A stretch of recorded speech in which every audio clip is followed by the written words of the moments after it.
So, sa mapagpalang araw, yung 11B. So, last time, or ang huling diniscuss natin, or huling tinalakay natin ay tungkol sa kasaysayan ng wika. Okay, so, doon natin nalaman yung mga pagbabago sa paggamit or mga ginamit ng mga Filipino or yung mga ninuno natin na wika. Then, ano yung mga naging tawag. Okay? So, ngayon, ang paksang tatalakayin naman natin ay tungkol sa pagsulat ng sanaysay. Pero, bago yun, meron akong isang activity na ipapagawa sa inyo. So, meron ditong direction or kung paano. Ayan. Suriin ang mga sumusunod na larawan. So, may papakita akong isang larawan and then titignan nyo or pwede nyo yung i-analyze kung ano yung ipinapakita dun sa larawan. Okay, number 1 or unang larawan ay ito. Yan. Ang ikalawa naman ay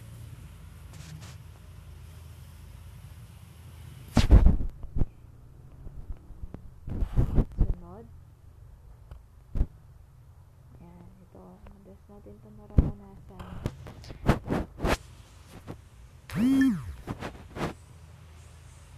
Sunod ay itong panghuli ay yan. Ayun. So, yun yung 4 na larawan. So, meron dito, ano ang mga idea ang ipinapakita sa mga larawan?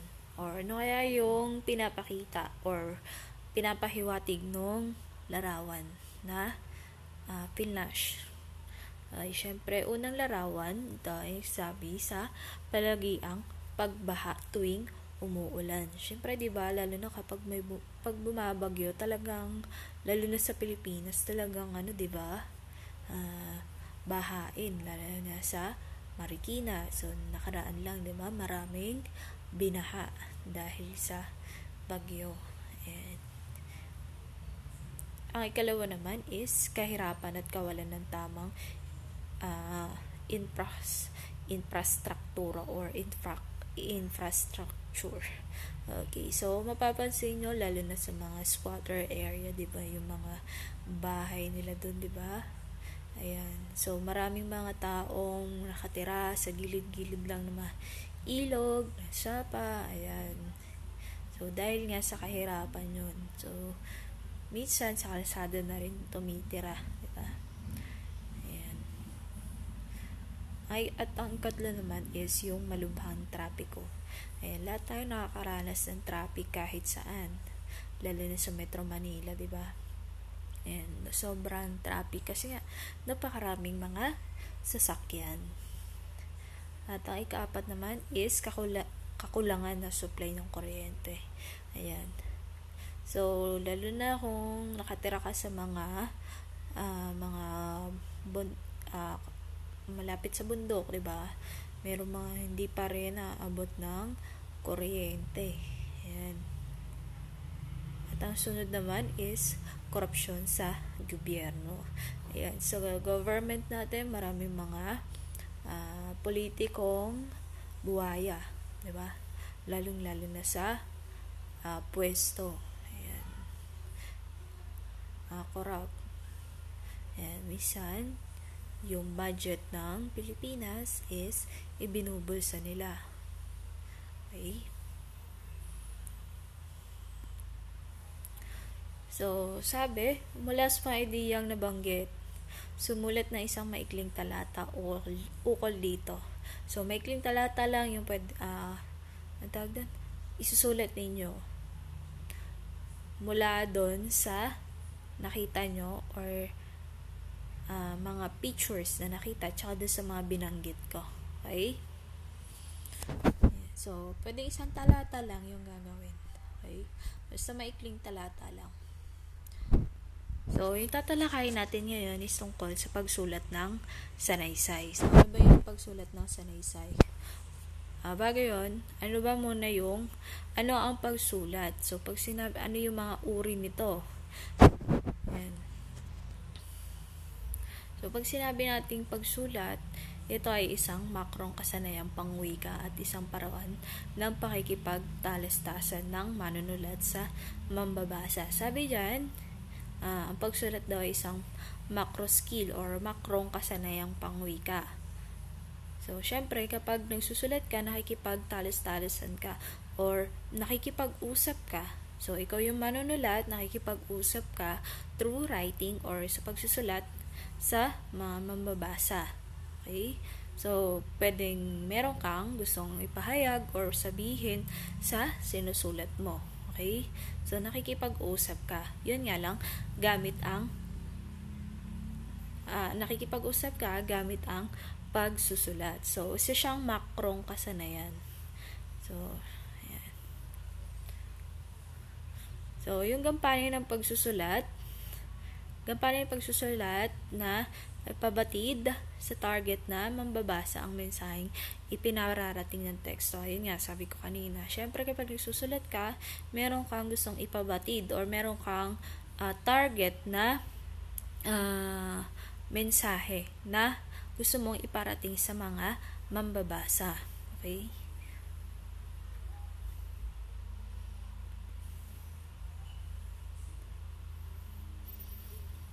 So, meron tayong sa pagsulat, meron tayong tinatawag na formal at di-formal. So, pag sinabi natin formal, ito yung nangangailangan ng puspusang pananaliksik at pag-aaral. Okay?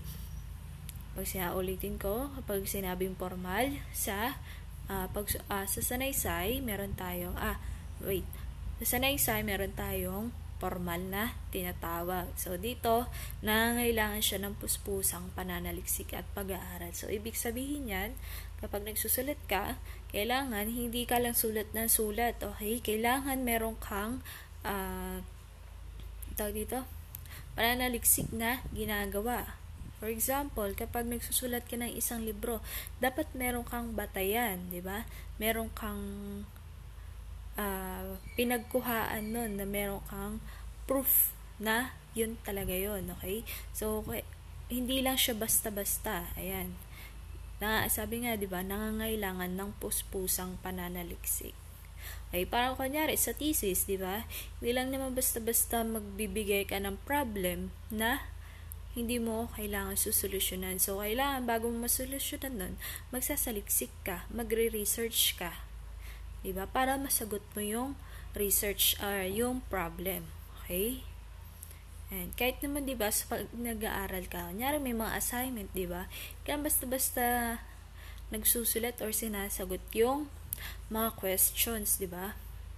Kailangan nagre-research ka din. Nagbabasa ka ng iba't ibang klase ng libro or mga pwede mong basahin sa internet. Okay? Ayan. So, sa di-formal naman, ito yung may kalayaan ang manunulat na talakay ng paksang kanyang nanaisin. So, dito, sa di-formal, ayun nga, may freedom siya pagdating sa pagsusulat or pagsusulat niya. So, nasa sa kanya na kung ano yung gusto niyang i-discuss or isulat. O yung paksang gusto niyang isulat. Okay? So, kunyari, gusto niya tungkol sa buhay niya. Ayun. Depende na yun sa kanya. Okay? So, meron tayong mga uri ng pagsulat. Ayan. So, ito yun. Sa formal, meron tayong pamanahong papel or ito yung newspaper. Ayan. Next is yung thesis niya. Ayan. So, sa second sem, magkakaroon na kayo ng thesis or research. Tawag dito. Ayan. Research niya. Ayan. So, ayan. So, meron tayong pamanahong papel, thesis, at dissertation. Pag sinabi natin dissertation, parang rin siyang thesis. Pero dito sa dissertation, meron siyang certain topic, okay? Or particular na topic. Para rin siyang sanaysay nga siya. Ayan. Then, sa di formal naman, meron tayong sanaysay, diary, o tala-arawan. Ayan. Ayun yung mga halimbawa. Next, ano naman yung mga bahagi ng sulatin or ng isang sanaysay? So, una, meron tayong panimula o introduction. So, dito, itinuturing na mukha ng sulatin ang bahaging ito. Ito ang nagsisilbing batayan ng mambabasa kung itutuloy ba o hindi ang pagbabasa. So, dito, sa panimula, syempre, o introduction, siya yung pinakamukha or siya yung background nung isang sulatin or ng isang sanaysay, di ba? Yeah.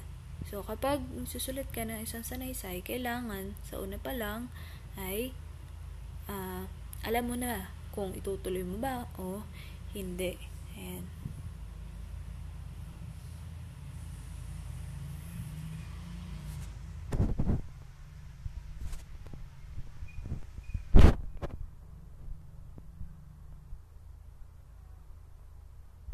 And so, ano ba yung mga paraan ng pagsulat ng panimula? So, una is yung pasaklaw na pahayag. So, dito inuuna ang pinakamahalagang impormasyon hanggang sa maliliit na detalye.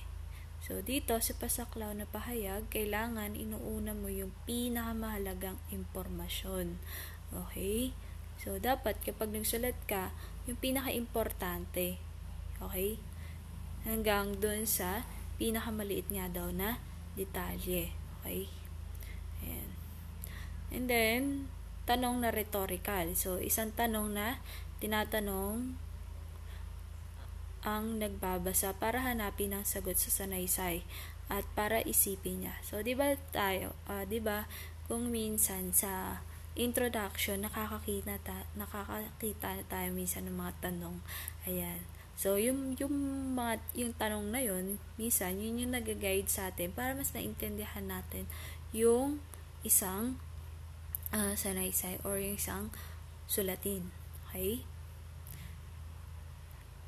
Then, yung paglalarawan, syempre, pagbibigay linaw at description sa paksa. So, kailangan malinaw yung pagka-describe mo tungkol sa paksa. Hindi siya paligoy-ligoy. Okay? Yan. And then, CP. So, isang kopya galing sa isang mga literaturang gawa gaya ng libro, artikulo, at iba pang sanaysay. So, pag gumagawa ka ng sanaysay or ng isang sulatin, kailangan meron kang iba pang copy na magpo-proof or kaya pwedeng article na pwedeng mag-ano doon sa pinaka-introduction mo, mag-guide, okay? So, pwede kang kumuha ng mga detalye na galing sa iba't ibang sanaysay, okay? Next, nakatawag pansin yan, pangungusap. Isang pangungusap na makakakuha ng atensyon ng nagbabasa. So, minsan, di ba, mas gusto natin sa title pa lang minsan, di ba, kailangan nakukuha na yung attention natin.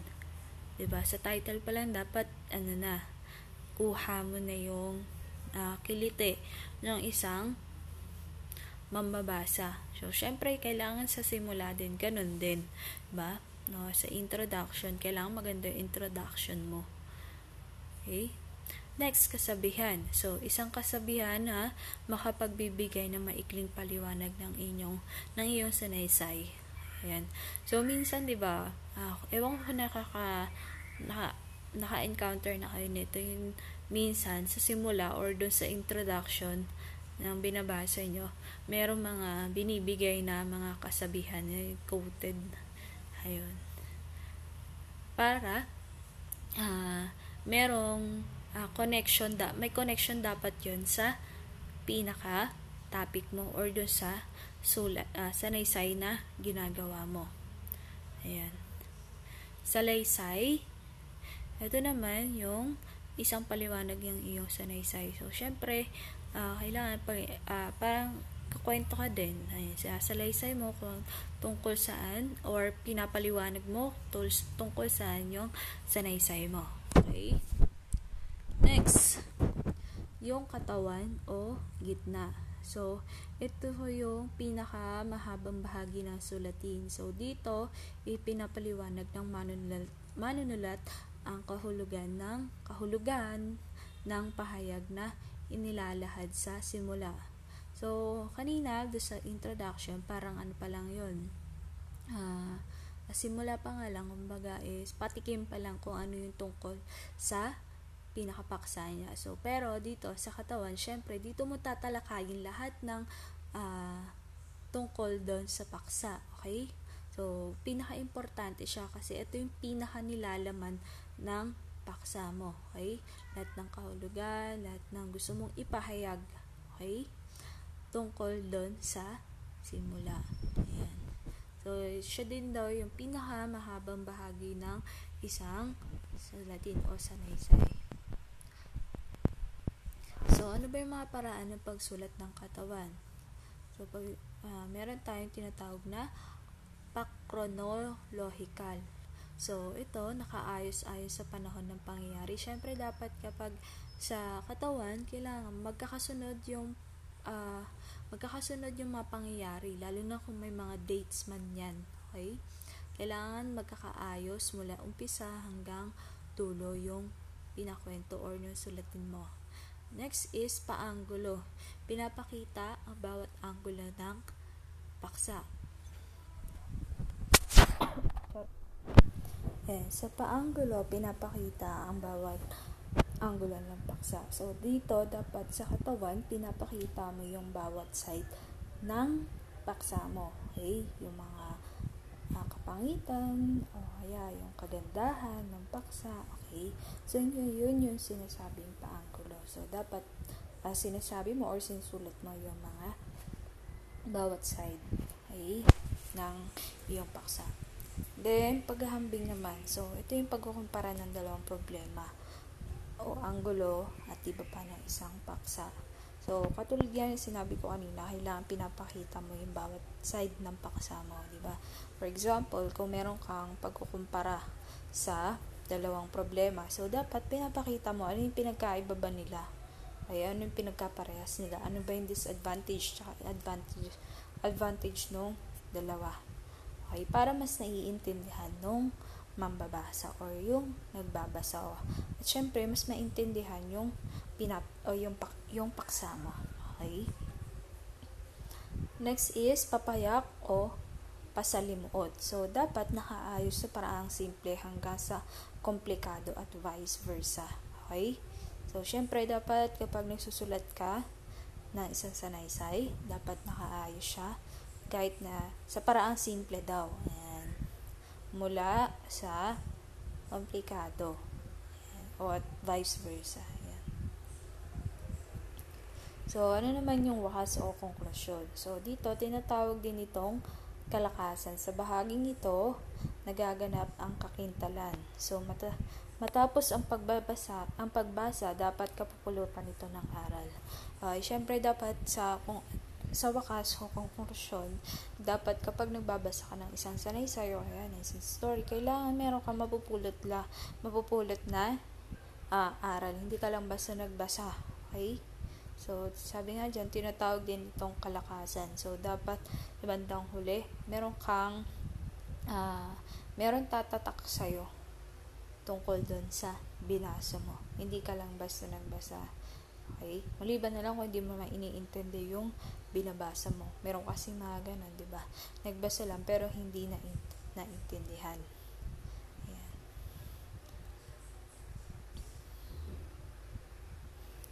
So, ano naman yung paraan ng pagsulat ng wakas?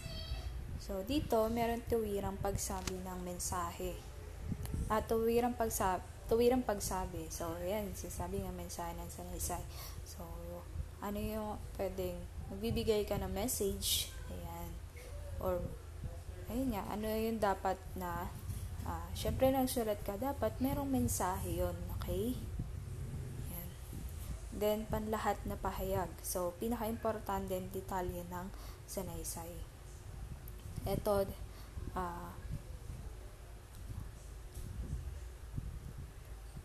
so, dito, okay, so, sa panlahat na pahayag, sabi nga dyan, ito yung pinaka-importante na detalye na sanaysay. So, ito yung mga pahayag na pwedeng gamitin sa pang-araw-araw ng isang tao. Okay? Then, pagtatanong, winawakas ang sanaysay sa pamagitan ng isang rhetorical na tanong. So, di ba kadalasan ito, sa mga nababasa natin, meron silang iniiwan na tanong sa atin, di ba? Ayan. Na, sa bandang huli, marirealize natin, ay oo nga no, tama nga naman yun. Ayan, diba? And then, the last one is yung pagbubuod. So, ang buod ay ang buod ng iyong sanaysay. So, syempre, kapag nagsusulat ka, kailangan meron din buod, diba? Nung sinulat mo, para mas maintindihan nila or mas maalala nila kung ano yung sinusulat mo or isinulat mo. Okay? Ayan. So, pagsasanay. So, gumawa na isang balangkas ng isang di formal na sulatin. Ayan. Gamitin batayan ng mga gabay na katanungan sa pagsulat at mga hakbang sa tamang pagsulat. Okay. So, bakit mahalaga ang edukasyon? So, ito yung dito. Sagutin nyo muna yung tanong, and then, ito yung pinakabalangkas na gawain. So, ano ba yung panimula, katawan, o gitna, and then, wakas.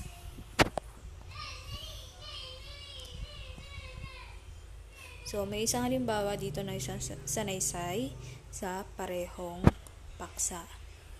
So, bakit mahalaga ang edukasyon? So, lahat ng magulang ay pangarap ang makapagtapos ng pag-aaral ng kanilang mga anak. Bakit nga ba?